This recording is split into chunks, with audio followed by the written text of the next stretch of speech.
حضرت ابو ہرہ رسول اکرم کے جلیل القدر صحابی تھے۔ ایک مرتبہ آپ کی ذمہ داری تھی کہ رمضان کے مہینے میں زکوٰۃ اور صدقہ کے اناج کی حفاظت کریں۔ ایک رات آپ پہرا دے رہے تھے کہ ایک شخص چپکے سے آیا اور اناج لینے لگا۔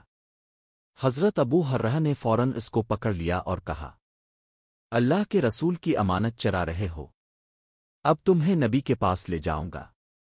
وہ شخص رونے لگا اور کہنے لگا، میں بہت غریب ہوں، میرے بچے بھوکے ہیں، مجھے چھوڑ دو۔ حضرت ابو ہرہ کو اس پر رحم آیا اور انہوں نے اسے چھوڑ دیا۔ اگلے دن نبی نے فرمایا، ابو ہریرہ، تمہارے پاس کل رات قیدی آیا تھا، کیا کیا؟ انہوں نے پورا واقعہ بیان کیا۔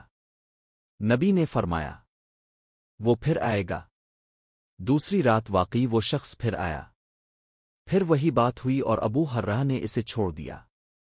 تیسری رات بھی وہ شخص آیا اور کہا، مجھے چھوڑ دو، میں تمہیں ایک خاص بات سکھاؤں گا جو تمہارے لیے فائدہ مند ہوگی۔ اس نے کہا، جب تم سونے لگو تو آیت الکرسی پڑھ لو، اللہ تعالیٰ تمہاری حفاظت کے لیے ایک فرشتہ مقرر فرما دے گا، صبح تک شیطان تمہارے قریب نہیں آئے گا۔ ابو ہرہ نے اسے چھوڑ دیا۔ اگلے دن نبی نے فرمایا، کیا اس نے تمہیں کوئی بات سکھائی؟ ابو ہرہ نے آیت الکرسی کا ذکر کیا۔ نبی نے فرمایا، اس نے سچ کہا حالانکہ وہ بڑا جھوٹا ہے، وہ شیطان تھا۔ آیت الکرسی پڑھنے سے اللہ کی حفاظت نصیب ہوتی ہے۔ صدقہ دینے اور اللہ کے کلام پر عمل کرنے سے شیطان دور رہتا ہے۔ ایمان والے کو ہمیشہ ہوشیار رہنا چاہیے، مگر نیکی کی بات کو قبول کرنا چاہیے چاہے وہ کسی سے بھی آئے۔